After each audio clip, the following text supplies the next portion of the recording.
Well, you know, I'm glad it's soon going to be dark outside, because we really have got before us one of those darker stories of the Bible.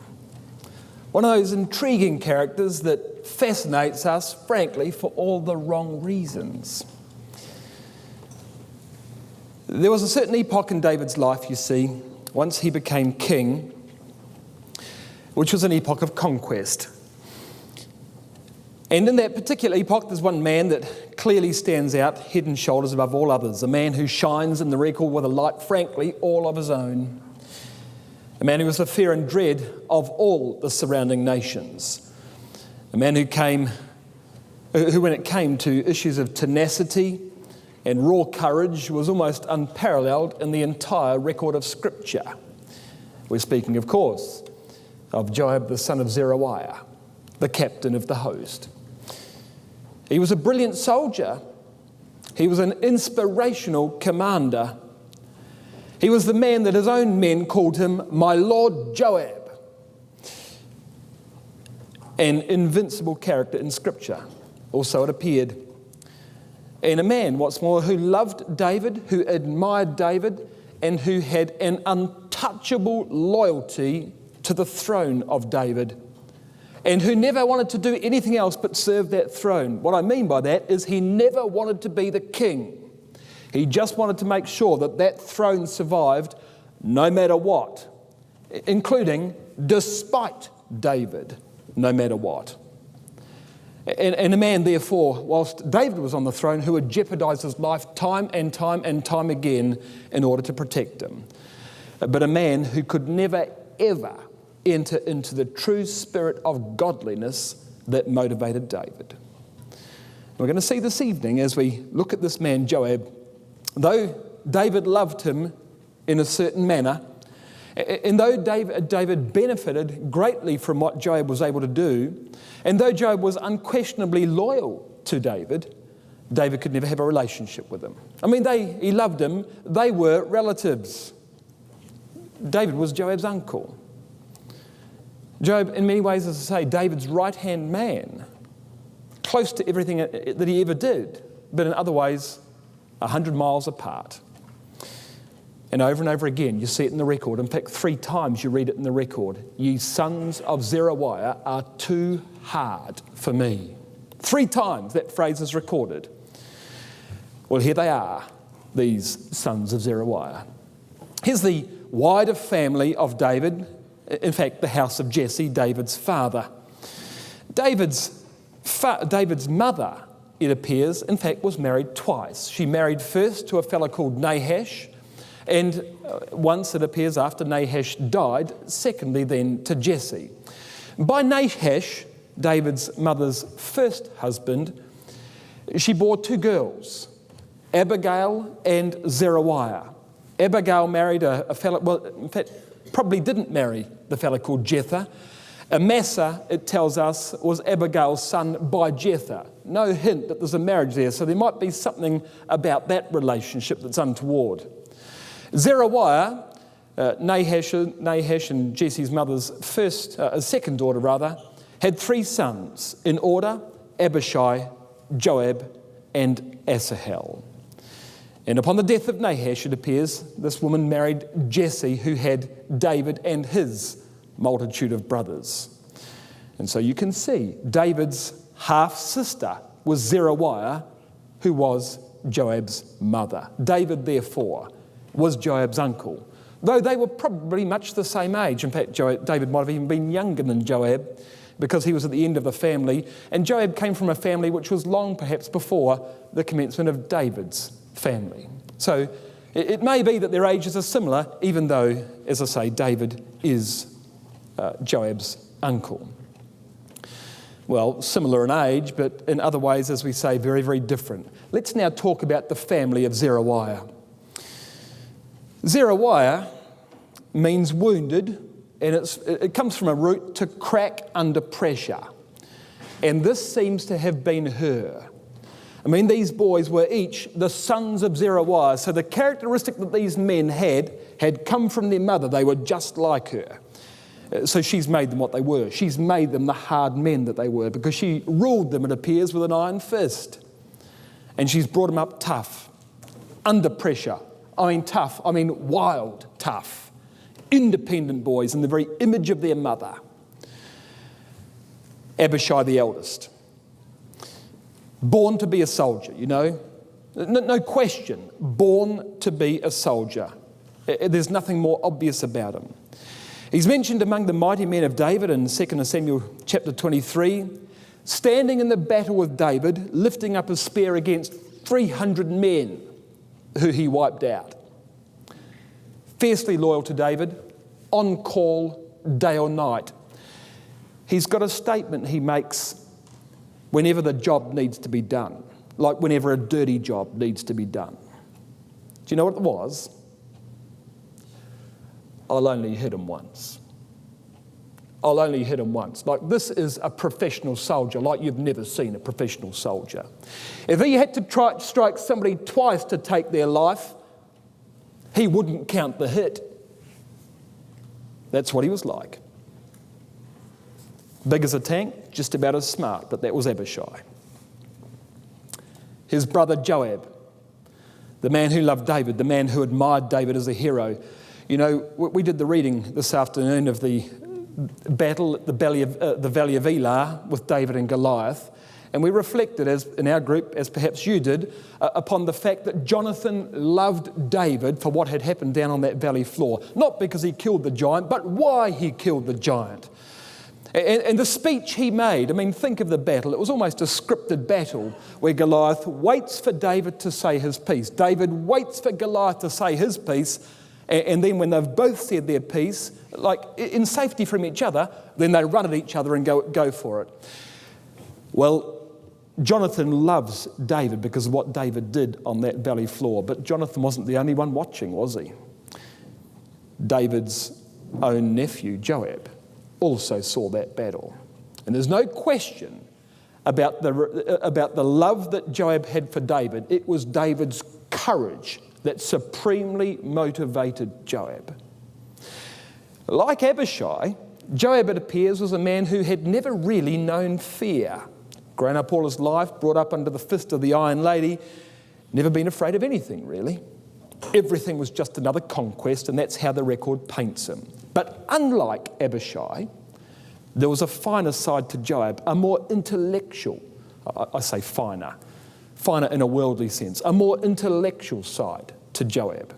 It wasn't all bloodshed. You see, there was something about Joab that wasn't present in the others.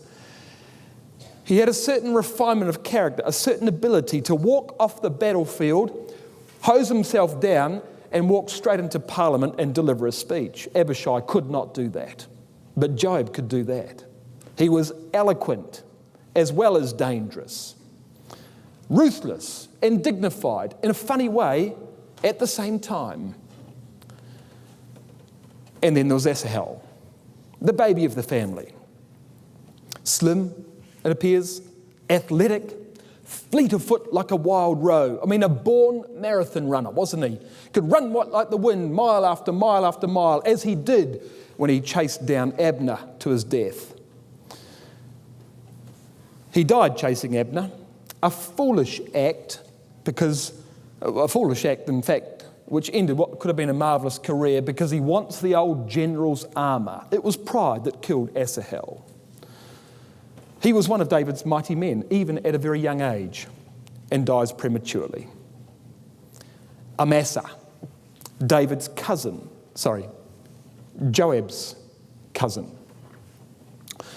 David's half-cousin, if you like, in a sense. As I say, perhaps born illegitimately because of the way... Well, it never says Abigail married Jether, only that he was an Ishmaelite that took her. That's how the record describes it. So you've got to wonder exactly what that might mean. Nevertheless, he also joined David in the wilderness, it appears, and, well, from perhaps the genetics of the wife of Jesse, he also inherits a certain military ability. Wasn't as smart as Joab, wasn't as capable in any respect, wasn't respected by his men as a leader like Joab was, but nevertheless, a very, very capable soldier in a personal sense. He supported Absalom in Absalom's bid for the throne. That was a problem. He was made the general of Absalom's army. After Joab killed Absalom, David was so outraged at Absalom's death at the hand of Joab that he appoints Amasa, the captain of the army, in Joab's place. That lasted about as long as it took for Joab to kill Amasa. You want to think about Joab's life then. So I've now introduced you to some of the major characters in the play. You want to think about Joab's life. This is how I suggest you should think about it. It's a life of 3 epochs. He had the top job, that is the top military job in the nation. But he had to get it 3 times because he was fired twice. The first epoch begins in the wilderness, where everything starts, let's call it, when David first amasses his fledgling army in the cave of Adullam, 1 Samuel 22. The family came to him, so you've got to presume at that time that that's when Joab first hooks up with David as David's fleeing for his life and needs military protection from Saul because Saul's pursuing him with an army. David then takes Hebron, and Abner comes to make a deal with David, which we'll look at in a moment, and Joab kills Abner. David is so outraged at what was evidently the murder of Abner that he fires Joab on the spot and says, "We're going to go and take Jerusalem. Whoever can get up the gutter and take that city and open the doors and let us in, he will be the general." Well, Joab says, well, sure, I'll have a go at that, at which point there were no other contenders. Joab climbs up, opens up Jerusalem, gets the job back. So he was David's, if you like, de facto captain when David was running around the wilderness. He's in control of things by the time you come to 2 Samuel after the death of Saul. He's fired in 2 Samuel 2. He's back in the top job in 2 Samuel chapter 5 after they take Jebus. Well, David has certain misadventures, as you know, in his family. Sins with Bathsheba, that causes enormous trouble for his boys. Absalom kills Amnon, Absalom flees, Absalom comes back, Absalom, commences a rebellion. David pleads that they save Absalom's life. My son, you know. 2 Samuel 18, Joab executes Absalom and is fired again from his job as captain of the host. David puts, there's a rebellion of Sheba the son of Bichri. David puts Amasa in place as the general in Joab's place until Joab kills Amasa and resumes control of the top job. You see, only ever wanted one position in Israel, would not tolerate any competition for that position, and had that job in 3 epochs because he was fired twice. An unstoppable man, a voraciously competitive man, an unbelievably courageous man. And nobody wanted to get in Joab's way. Come with me to 2 Samuel chapter 2. Let's begin here, because this is where some of these larger-than-life characters now step onto the stage and start to fight each other.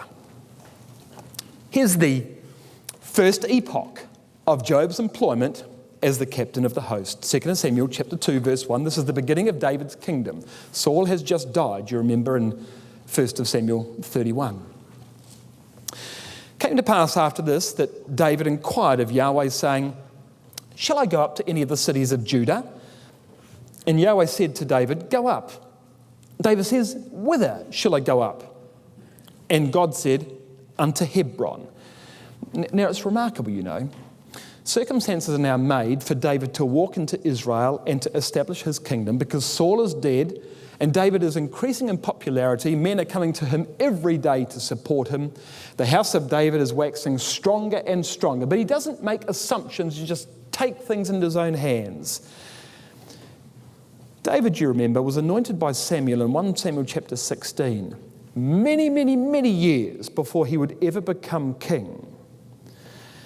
And the purpose of that, I believe, was to tell him that he was going to become king, so that he knew that he would survive all the trials which would subsequently come upon him, those trials being, of course, the near-death experiences he would continually have with Saul. How would God take a man, give him all the accolades that human society can ever endear upon a person, prepare him to be the king of the nation, and still keep him a humble servant of God at the same time? Well, there's only one way. Give him unmitigated success. Saul has slain his thousands, David his 10,000s. Everything he touches turns to gold, and then send him out into the wilderness to run for his life against a man who's going to kill him, but upon whom which David cannot touch one finger, but has to rely upon God. That's how God did it.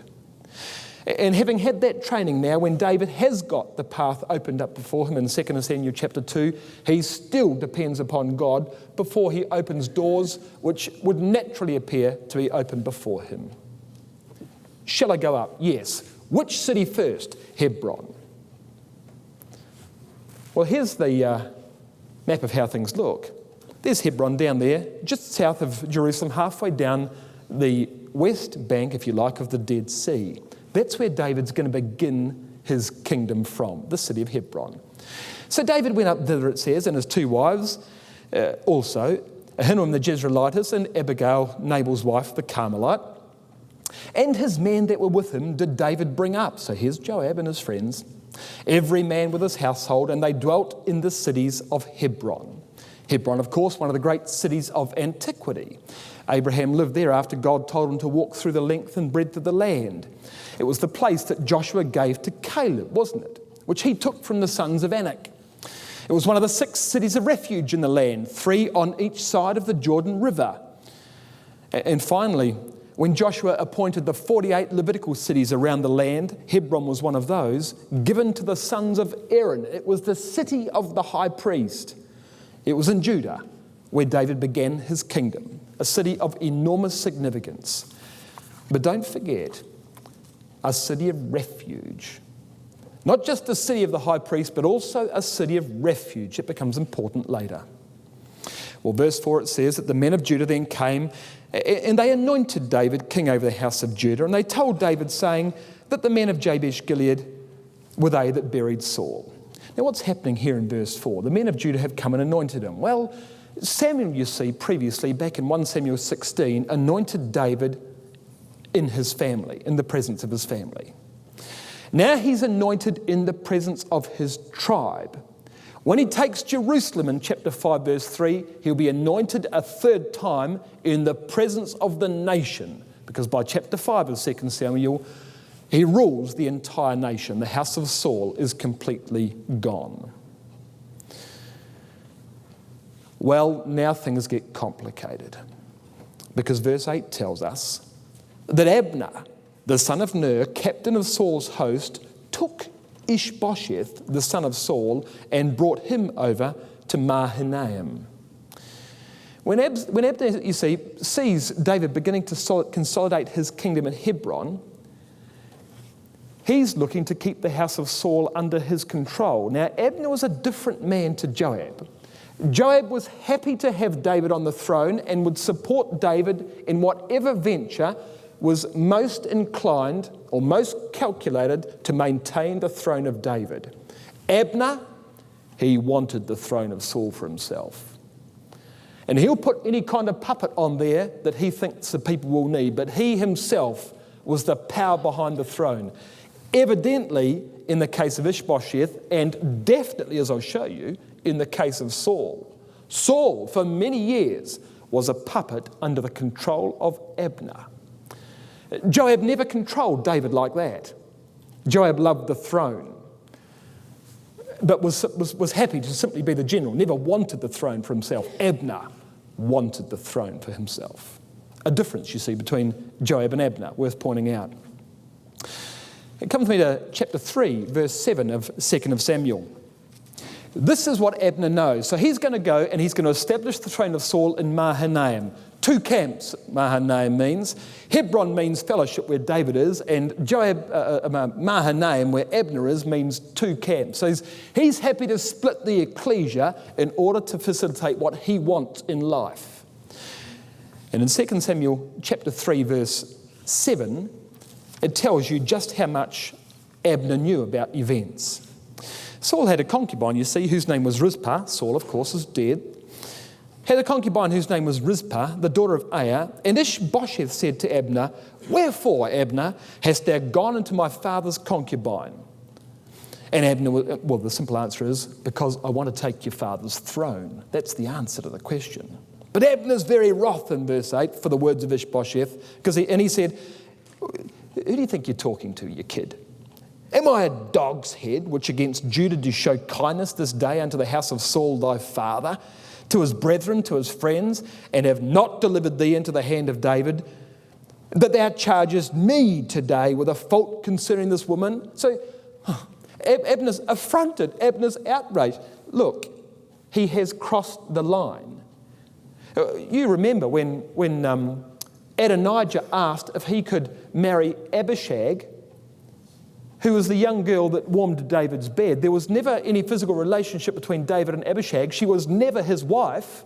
She was quite some distance. Solomon says, kill him. He marries her, he's got designs on the throne. She was not David's concubine. Abner has taken Saul's concubine. It's evident what Abner wants. And Ishbosheth points the finger at him. And all Abner can do is be affronted and outraged. Well, he's been caught, hasn't he? He's been caught. But look what he says, verse 9. "So do God to Abner and more also, except as Yahweh hath sworn to David, even so I do to him, to translate the kingdom from the house of Saul and to set up the throne of David over Israel and over Judah from Dan to Beersheba." Abner knows that David ought to be the man ruling a united Israel. He knows that he's contradicting the commandment of God.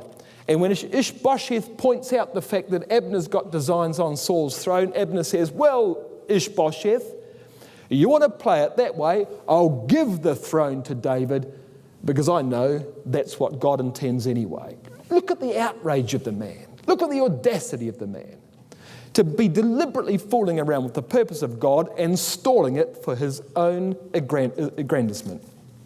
That was Abner, you see. Blind, ruthless ambition. Here's Abner. One word to describe Abner?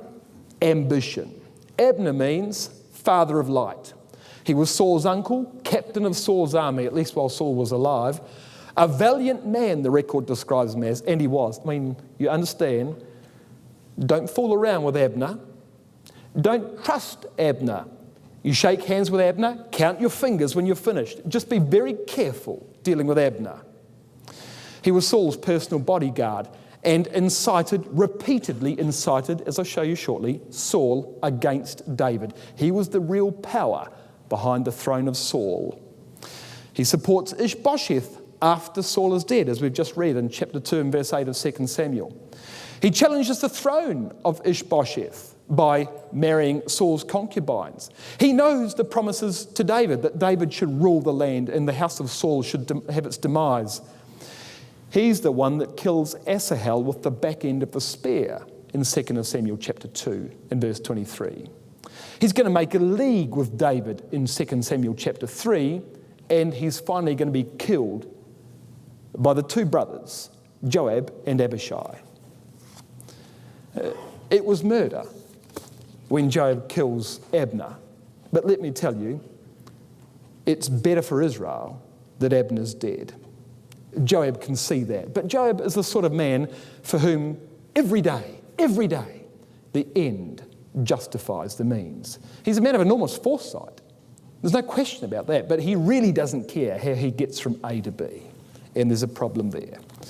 Now, let me show you about Abner. I've made this comment. You can see it on the slide there. He incites Saul against David. Come back with me to 1 Samuel 26. This is why Joab hates Abner. And this is why Abner has to die. And this is why Abner is the power behind the throne of Saul. 1 Samuel chapter 26, verse 12. We're back in the wilderness wanderings, if you like, of David, running around for his life in fear of losing his life from Saul and Saul's army. And there is an occasion that David goes down and Saul's sleeping in his camp, and it says in verse 12 of 1 Samuel 26 that David took the spear and the cruse of water from Saul's bolster or his pillow, and they get them away. No man saw it, nor knew it, neither awaked. They were all asleep, because a deep sleep from Yahweh was fallen upon them. Now, who is the person in verse 12 that goes with David? When it says, and they got away, who's the they? Well, one is David. Who's the other one? Well, you find out in verse 9. It's their old friend Abishai. You want the job done, David? I'm here 24/7, day or night. Just say. Well, they take the spear, so they confiscate Saul's spear. And then in verse 13, David went over to the other side and stood on the top of a hill afar off, a great space now being between him and Saul. And verse 14 says, he cries to the people, to Saul's whole army. So he's now going to wake them all up in the dead of the night from the hilltop, out of range. He cries to the people and to Abner, the son of Ner. Now why? Why Abner? Well, because of course it was Abner's job to protect Saul, and Saul could have lost his life in verse 12. If, as I might suggest to you, if David hadn't stopped Abishai, Abishai immediately would have taken Saul's life. Answerest thou not, Abner, he says in verse 14. Then Abner answers and said, who is it that cries to the king? So this big voice would come up from the floor of the valley. This angry bear just been woken up at midnight. Verse 17, they have the conversation, and Saul knew David's voice and says, is it thy voice, my son David? David said, it is my voice, O Lord, my Lord, O King. And he said, wherefore doth my Lord pursue after his servant? Why do you keep chasing me, Saul, David says. What evil have I done? What evil's in my hand? And look at verse 19. Now therefore, Saul, I pray thee, let my Lord the king servant. So here's David from the top of the hill shouting down the valley, to the valley below. Abner standing there like this, looking up at him. Saul like this. All the men watching, like this, up, down.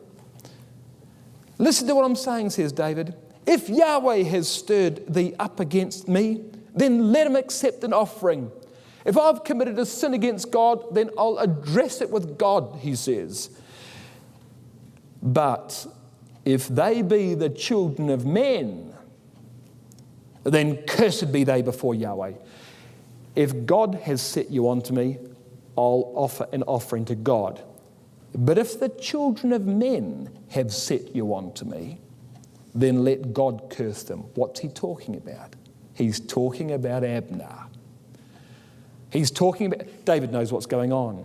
Why is Saul pursuing David? Because Abner keeps inciting Saul to pursue David, you see. Cursed be they before Yahweh, for they have driven me out this day from abiding in the inheritance of Yahweh, saying, go serve other gods. You're forcing me out of the country. And it's Abner that's done it. It's Abner that's doing it, he says. And you can imagine that big man standing at the bottom of the valley, seething with rage as he hears this allegation from David, which of course he knows to be true, and now so do all the rest of Saul's army. It was pretty clear now to everyone who was the power behind the throne of Saul. Well, as we know, as I say, from verse 8 and 9 of this chapter, David doesn't go down to Saul and Abner alone.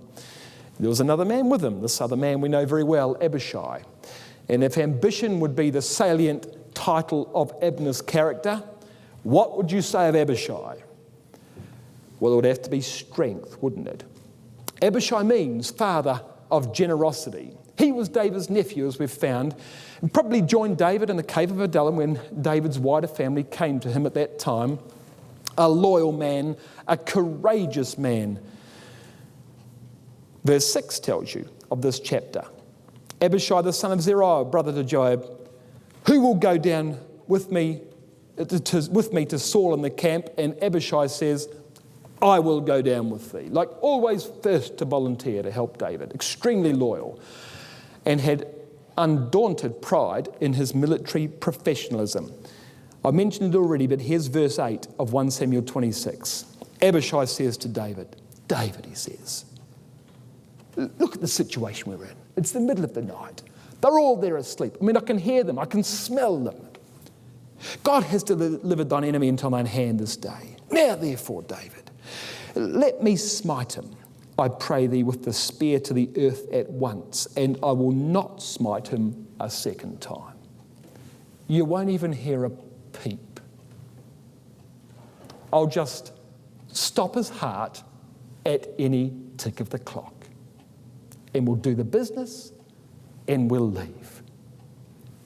Just let me do it. Now, of course, this is 1 Samuel 26. It's hard on the heels of 1 Samuel 24, where David went and his men were hiding in the cave, and Saul comes into the mouth of the cave to attend to his business. And David goes and snips off a piece of the skirt of Saul's garment. And you've got to say, and having done so, then Saul leaves, and David having done so, it smites his conscience that he's done this thing. Now, why? Why would it have done so? I mean, he just cut off a piece, and I've had various explanations for this, but I like this one. Paint the picture. This is David and his men are in the cave. Saul comes into the front of the cave. David and they're running from Saul, and there's a lot of those men, including this big fella here, who would like nothing more than to execute that problem right there and then.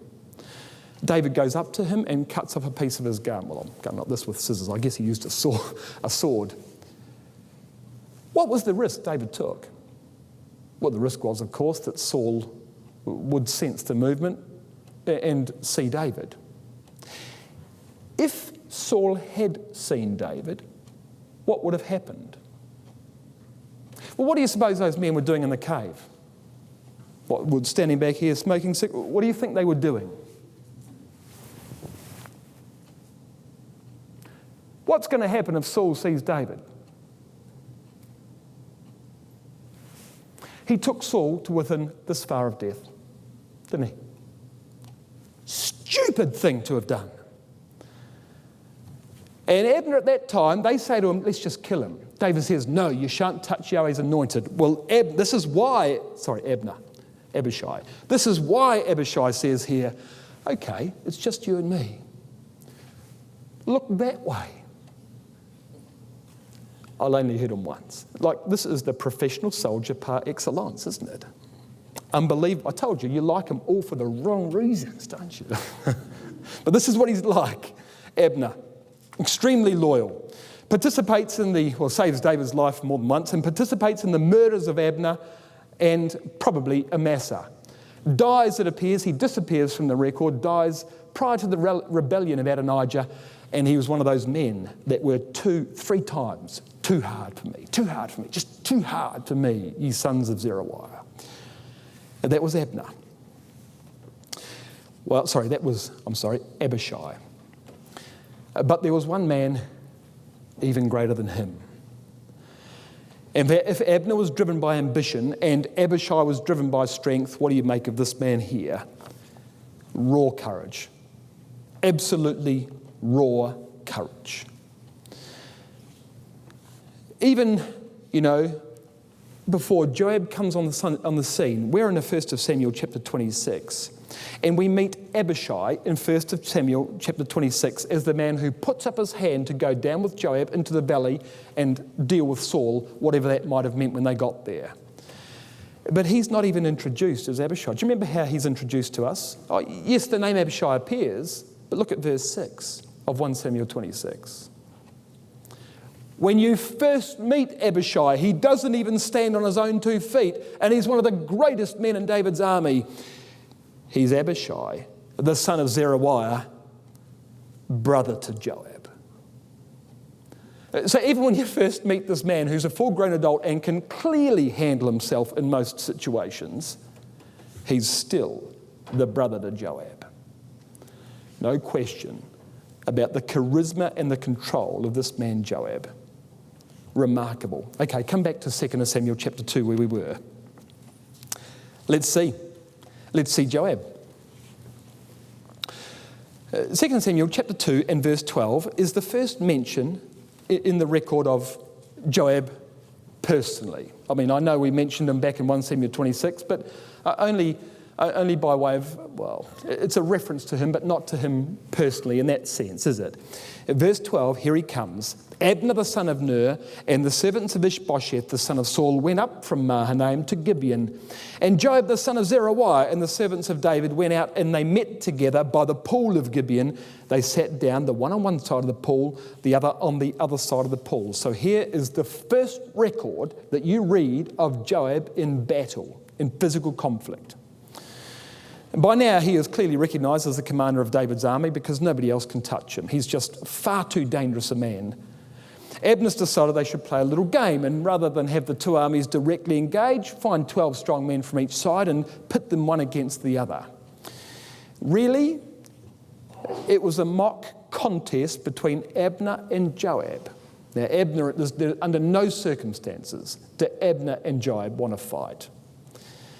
As good as Joab was, he is very well aware that Abner is an extremely proficient soldier, and even if he was to have killed Joab in conflict, he would come out with mortal wounds.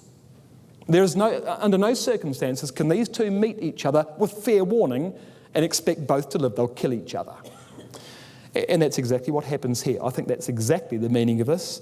Those 12 men, each grabs his brother, poof, in go the swords, and all 24 fall down dead. As far as Joab and Abner were concerned, they were equally matched, equally dangerous, equally fearless. Well, that's what happens around the pool of, ridiculous bloodshed. As a consequence of that, and the stalemate that therefore ensued when 12 killed 12, then it's full-on conflict between the two armies. And as you know, the army of Joab is victorious against the army of Saul, or of Abner now. Abner flees. Joab chases Abner. There comes a point where Abner says to Joab, "How long shall the bitterness of war continue, Joab? Give it a rest." "Well," Joab says, "if you hadn't have said that, I would have pursued you to morning and run you down. But you've said it." He blows the trumpet. They all go home, both sides licking their wounds. Joab having lost relatively few men, Abner having lost a considerable number of men. But there was one other thing that happened. In verse 17, it tells us, there was a very sore battle that day, and Abner was beaten, and the men of Israel before the servants of David. And there were 3 sons of Zeruiah there, Joab, Abishai, and Asahel. And Asahel was as light of foot as a wild roe, like he could run like the wind, it's clear. And Asahel pursued after Abner. And in going, he turned not to the right hand nor to the left from following Abner. Abner looks behind him and says, "Art thou Asahel?" He says, "I am." Abner says, "Turn aside, young man, to the right or to the left. Lay hold on one of the young men and take thee his armour." So you can see what's on Asahel's mind, and Abner well knows it. "You're not going to take this off me, fella." Now, Abner had the general's armour, and it was quite a trophy if Asahel could have got it. But Asahel would not turn aside from following him. Abner says again, "I'm telling you, turn aside from following me. Why do you want me to go and kill you and then have to face your brother?" Because that's what the conflict is really going to materialise in. Asahel won't listen. Well, he catches up with Abner. This big fella lumbering along like this, he's running. He's fit enough, but goodness me, this kid's as fast as the wind. But he's an inexperienced soldier, isn't he, against the old general. And there comes a moment when Abner's looking in his rearview mirror and he sees this kid coming up behind him, and he just leans back like this with the spear, and in it goes. Now, probably not necessarily intending to mortally wound him, gets him in here with the back end of the spear. And now, the front of the spear, of course, was sharp with a spear point, but the back end was a blunt point because they would stick it into the ground like this, rather than have him lying on the ground at night. It would do the damage. Well, the consequence is, of course, that Asahel does die from that wound. Abner goes on, leaves the kid there wallowing in his blood, but now excites the ire of Joab, which will not be quenched until Abner loses his life. Joab means Yahweh is my father. Well, what do you make of that? Vain hope from mum, I suppose. He was David's nephew. Probably, as I say, joined David at Adullam, much like his brother Abishai. A valiant and courageous man was Joab, the commander-in-chief of David's army, 3 times. 3 times the commander-in-chief of David's army, because he got fired twice, feared by his enemies. I've got a reference there of 1 Samuel 11 and verse 17. It's quite a reference. In 1 Samuel chapter 11, it tells us about the incident where Joab spent 6 months in Edom wiping out the Edomites. The king's son, the son of the king of Edom, was rescued for his own safety, and he was taken to Egypt, that he might grow up in Egypt. He grew up in Egypt and would only come back to Edom where, in his own words, once Joab the son of Zeruiah was dead. He wouldn't even go back to his own home country until Joab the son of Zeruiah was dead. So when you talk about feared by his enemies, you've got people who won't even leave one country and go back to their own country if Joab is still... Joab doesn't even live in Edom.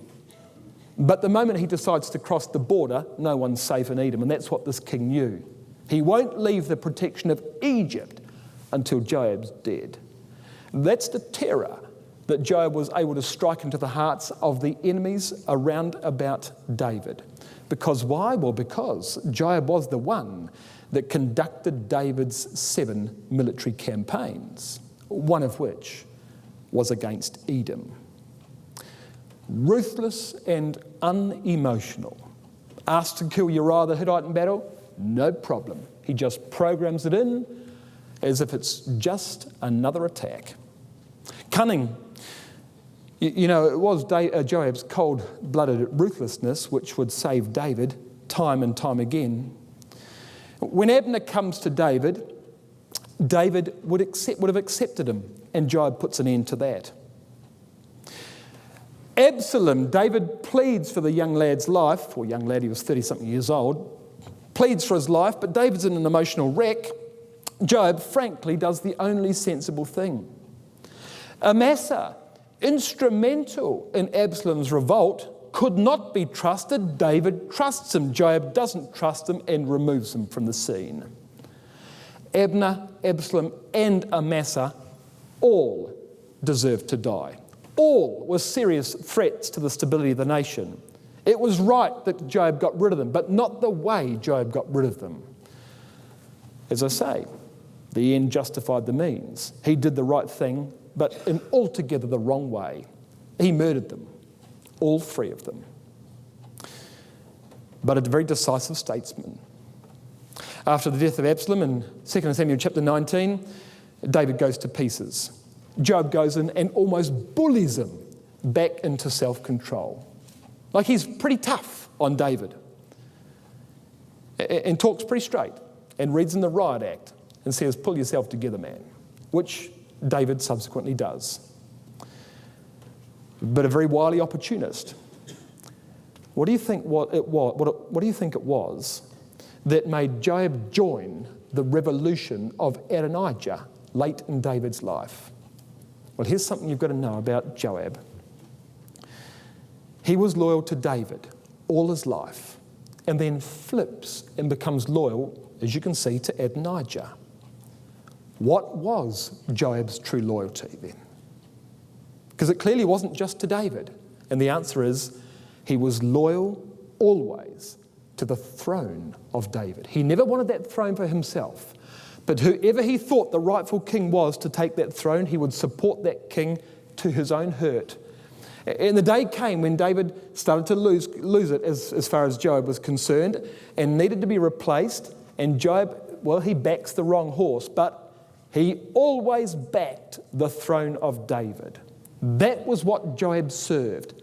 Never, as I say, never wanted it for himself, but always supported that throne. Well, got that part wrong. Was subsequently sentenced to death under Solomon, and he also, as his brother, 3 times in the record, was too hard for David. But what a man. An enormous support to David when things were going well, when he considered that David was making the right decisions. But when David began to make the wrong decisions in Joab's eyes and do things that were detrimental to the throne of David, well then David had to go to, because at all cost, that throne would be maintained. Do you know, in 2 Samuel chapter 7, we have a lot spoken about the throne of David and the man that would ultimately take that throne of David after the overturning should finish. That man would be both the son of David and the son of God. That would be the true inheritor of the throne of David, the Lord Jesus Christ. Joab was nothing like him. He supported the throne, but for all the wrong reasons. He was nothing like David, and he's nothing like the greater than David who would ultimately take that throne. And as a consequence of that, the true inheritor of that throne, the Lord, will have no use for men like Joab, will he? But that was Joab, you see. He fought the battles of the truth with unbounded energy. I dare say there would be many days that he might rather have stayed home than to have gone out with the army in the rain, in the mud, in the cold.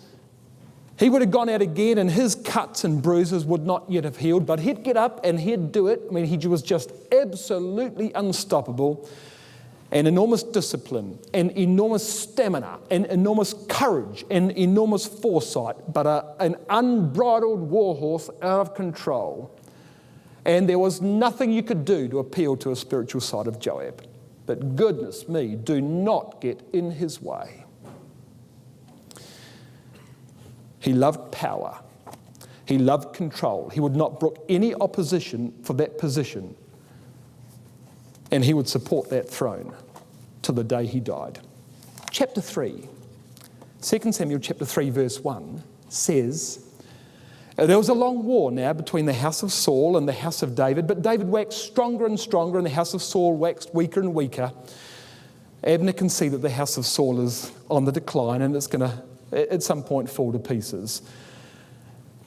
Well, he makes a dash at the throne, as we've read in the middle verses of this chapter, and has this conflict with Ishbosheth, realises that that's not really going to go anywhere, so now decides to turn the entire throne of Saul, such as it was, over to David, and essentially join David's side. Well, in verse 21 of this chapter, David agrees to a league with Abner. The absolutely wrong thing to do. Abner would be a toxic influence on the throne of David and would have aspirations for it himself. Joab knew that. Joab could see that everywhere. David couldn't. David, to a fault, would take people at face value and give them the benefit of the doubt. Well, you might say that's a laudable characteristic, but it isn't always wise, and it wasn't wise here. Now, there's no question Abner's dealing honestly in his discussions with David, but you just could never trust the wily Abner, you see. Well, verse 22 tells us that the servants of David and Joab come in from pursuing a troop, and Joab finds out about the discussion that subsequently happened between David and Abner. Well, he hits the roof. And I might say with good cause. What do you think you're doing, you idiot? Making an arrangement with this fellow? Okay, thanks. Leave it to me. Now, David doesn't know what Joab's going to do. But you know what Joab does. Verse 27. When Abner was returned, so Joab sends messengers to Abner, says, hey, come back. We need to talk about the small print, Abner. Well, Abner comes in his simplicity, of all things, for a man like Abner. And when Abner was returned to Hebron, it says in verse 27, Joab took him aside in the gate to speak with him quietly and smote him there under the fifth rib that he died for the blood of Asahel, his brother. So Joab knows what sort of man he's like, but he's got this vendetta. Now, this is ridiculous. Asahel brought it upon himself. It was unjust to kill Abner for the sake of Asahel. It was right that Abner shouldn't be involved, that Abner should be, at some point Abner's got to be killed, but not for that. And not there. Do you remember what I told you about Hebron? It was a city of refuge. It was the place you could go to if you accidentally killed someone so that the avenger of blood didn't take your life before the case was heard. Well, where do you think it would have gone if Joab had charged Abner with murder and they'd gone before the bar of the priests in Hebron, what would the priest have said? They would have said it was self-defense. Asahel was going to attack Abner. It wasn't murder. And that would have been what would have been said in the gate of Hebron. Asahel lost his life in war. And Joab kills Abner in the gate of Hebron, in the city of refuge. This is an outrage. Why would Joab do it? Well, because the end justifies the means, you see. And he will do whatever it takes in ecclesial life to achieve the end. Because he's not loyal to the truth, he's loyal to a family or a person or an ecclesia or a brand of some kind. The problem with that, of course, is that Jesus said, he that loves mother or father more than me is not worthy of me. The Lord would never ever have any use for a man like Joab, who only served the cause. Any cause, but not the right cause. Well, David responds to this, as I say, in 2 Samuel chapter 3, and he fires Joab from office. It doesn't tell you that. I mean, David's clearly outraged as you start to read 2 Samuel chapter 3, verse 33. Did Abner die as a fool dies? He was taken in his simplicity by a wicked man. So David then makes the proclamation. Anybody want the general's job? We're going to take Jerusalem next. Whoever can do that, they can have the general's job. Joab says, oh, no problem, I'll do that. As I said, I've told you the story. No contest. He goes up. How did he get up that shaft, by the way? How did he? Clawed his way up somehow, bursts into the city, charges through the streets, pulls the bolt across the gate, flings the gate open, and in David's army. How does a man do that and come out unscathed? The fact is, he deserves the job. No one can do what Joab can do. But goodness me, do you really want a person like that on your team in ecclesial life? I mean, he is a war horse, and when the war's finished, he's simply going to look for another conflict. And if there is no conflict, he's going to create one. Do you really want this sort of man on your side? But don't get in his way. That's fatal. Well, Joab's got the top job again after 2 Samuel chapter 5. Come with me to 2 Samuel chapter 18. I'm watching the clock. That's about all I'm doing, actually. Is watching it. Bit of honesty there.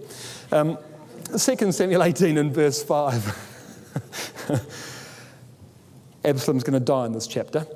Absalom has now revolted against David, and Joab can see very clearly that David has lost control of himself and his emotions in regard to this young man.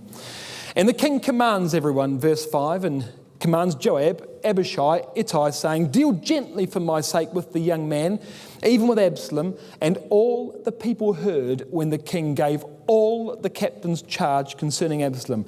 Colour it in. All the people heard when all the captains were given charge. There was no ambiguity about what David required. Does Joab care? No, Joab doesn't care. Verse 11. They find Absalom caught in a tree. Great oak, it says in verse 9. Joab said to the man that told him about that, behold, thou sawest him. Why didn't you just smite him there to the ground? I would have given thee 10 shekels of silver and a girdle. A girdle is a belt. I would have given you a flash belt that you could put nicks in it for every kill. And the man said, and this is a telling discussion, isn't it? The man said to Joab, though I should receive 1,000 shekels of silver in mine hand, yet would I not put forth mine hand against the king's son. For in our hearing the king can charge thee and Abishai and Ittai, saying, beware that none touch the young man Absalom. Otherwise I should have wrought falsehood against my own life. For there is no matter hid for the king. And, note, thou thyself would have set thyself against me. Even you wouldn't have defended me. I would have been on my own if I'd done what you said. Now, Joab knows that's right. He knows that's right. And look at his answer. I may not tarry. Get out of here. I may not tarry thus with thee. Well, he's exposed, isn't he? Just like Abner was exposed a few chapters earlier. That young man's got it right. That's what Joab was like. Everyone feared him, and no one trusted him. Well, it tells you that he takes 3 darts in verse 14. Why would he take these 3 darts? And he's going to flick these 3 darts straight into Absalom's chest, and Absalom's going to die in that tree. What do you think was happening here? Joab, of course, always has ulterior motives. He kills people who are a threat to the throne, but he's got vendettas against everyone. And he had a grievance against Abner back in chapter 3. He's got a grievance against this young man here as well. Boom, in goes the first dart. That's for taking on your father and starting a revolution. Boom, in goes the second one. That's for treating me like your servant and expecting me to come at your beck and call. Boom, and that's for burning down my field.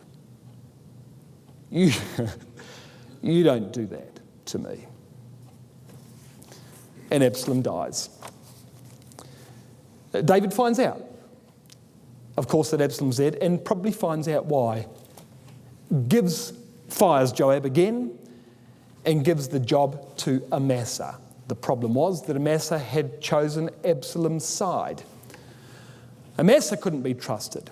Chapter 19 and verse 13, there's a problem. Sheba the son of the whole nation's quite unstable now after Absalom's revolt. Sheba the son of Bichri decides he's going to take David on. Amasa, you're the boss. Go and assemble an army and go and chase down Sheba the son of Bichri.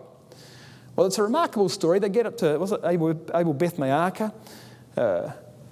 Joab's going to deal with Amasa, and then Joab goes up to the city and he says, hey, I'm looking for Sheba. Is he in there? Yes, he's in here with his army.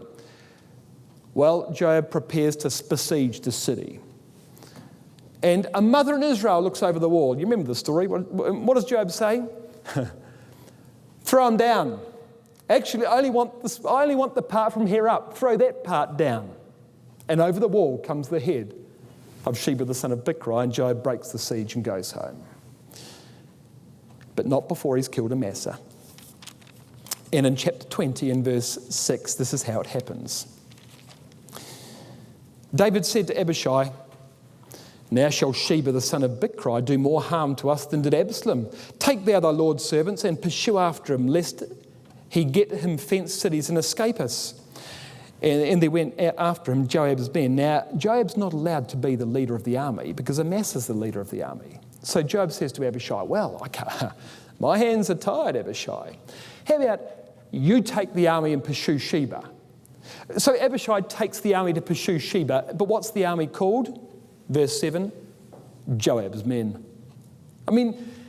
As soon as he's in the room, he took control of the room. That's what Joab was like. And off they went. They come to the great stone in verse 8, which was at Gibeon, and Amasa went before them. And Joab's garment that he had put on was girded unto him, and upon the girdle with the sword fastened upon his loins, in the sheath thereof, as he went forth, it fell out. So he's got his sword in the scabbard, and he's got a garment loosely tied, deliberately so, and he bends over like this, the sword falls out, it hits the ground, he goes to pick it up to make like he's simply going to put it back in his sword, and he gets a little close to Amasa and plants it under the 5th rib. And look at the discussion, verse 9. Joab said to Amasa, art thou in health, my brother? And Joab took Amasa by the beard with the right hand to kiss him, but Amasa took no heed to the sword that was in Joab's hand, so he smote him there in the 5th rib and shed out his bowels, like he disemboweled him. They were cousins, those two. But this is Joab, you see. Now, he also could not afford to take Amasa on in a fair contest, any more than he could take Abner on in a fair contest. It would be mutually assured destruction for these men to face each other. So, of course, he doesn't. He does it by deceit and by guile. Only when David's on his deathbed does Joab change horses and backs Adonijah. And I'll give you my last quote. 1 Kings chapter 2. This is the death sentence now on Joab. 1 Kings chapter 2, verse 1. You have in these words that I'm going to read you some of, in fact, the most graphic descriptions of the carnage that Joab wreaks when he goes into battle. Verse 1, it says in chapter 2 of 1 Kings, the days of David drew nigh that he should die, and he charged Solomon his son, saying, Son, I go the way of all the earth, make the following arrangements. Verse 5, moreover, and look at this verse carefully, thou knowest also what Joab the son of Zeruiah did to me, and what he did to the two captains of the hosts of Israel, unto Abner the son of Ner, and Amasa the son of Jether. Now, what does that mean? You know what he's done to me, that is, in killing Absalom. And unto Abner in killing him, and unto Amasa in killing him. He killed, well, the 3 A's, wasn't it? He killed 3 key people in Israel, all of whom I'm suggesting needed to be killed, but not the way he did it. And he shed the blood of war in peace. He put the blood of war upon his girdle that was about his loins and in his shoes that were on his feet. Draw the picture of that. It's like a butcher shop, isn't it? So he goes into war like this, and the blood hits the front and fills up his gumboots, doesn't it? And he walks around for the rest of the day sloshing in other men's blood. That's the picture that David has of Joab. So what did he look like when he came in from battle? That's the man we're talking about. He literally wades through a welter of blood to establish the kingdom of David, doesn't he? And to defend it. An unbelievable description in verse 5 of 1 Kings 2. And what was he like? Well, this is what he was like. He would greet somebody with a kiss and kill them. He was condemned in the temple just like Judas was. He slew innocent blood. 1 Kings 2 verse 31 says of him, just like it does of Judas. His blood would be upon his house and upon his children forever, just like it would be for Judas. He would be buried in his own land, out in the wilderness, it says, just like Judas was buried in the plot of land that he bought, as opposed, for example, to his brother Asahel, who was buried in the family tomb. Let his bishopric another take, and Benaiah was the man who would replace Joab in his room. Completely self-seeking. We read 2 Samuel 18 and verse 13, thou thyself, Joab, wouldn't have defended me to the king if I'd killed Absalom. Judas, exactly the same. Why wasn't this money taken and given to the poor? Sorry, this spikenard taken, sold for money, and the money given to the poor. And a character that never ever changed. There's the 3 references at the bottom of the screen to the sons of Zeruiah who were too hard for David. Throughout the entire length of the life of David, that character never changed. Though he was in contact with a man after God's own heart, it didn't affect him one iota. And the same with Judas. John 6 verse 70, haven't I not chosen you 12, and one of you is a devil? Almost nothing the Lord did would have an impact on Judas. When it finally came to it, it was all about self-interest. And that was Joab, you see. A man who supported a Christadelphian cause for all the wrong reasons. And therefore, who Christ could never use. And frankly, nor could or nor should any ecclesia. Job's like a hand grenade. And the minute you take your hand off him, off of squeezing him and keeping him under control, he will blow up in your face. Because if he doesn't agree with what you're doing, everything's going to come to pieces and the fur is going to fly, isn't it? But he will support the cause. It might be your ecclesia. It might be your family. It might be a prominent individual. It might be a Christadelphian school. It might be one of the other organs of the brotherhood. He will support that till his death, but in all the wrong ways. And therefore, in fact, a man like Joab, though he, in a carnal sense, might appear to be extremely useful, in a godly sense, has really got no great part in ecclesial life, and certainly no part in the life to come.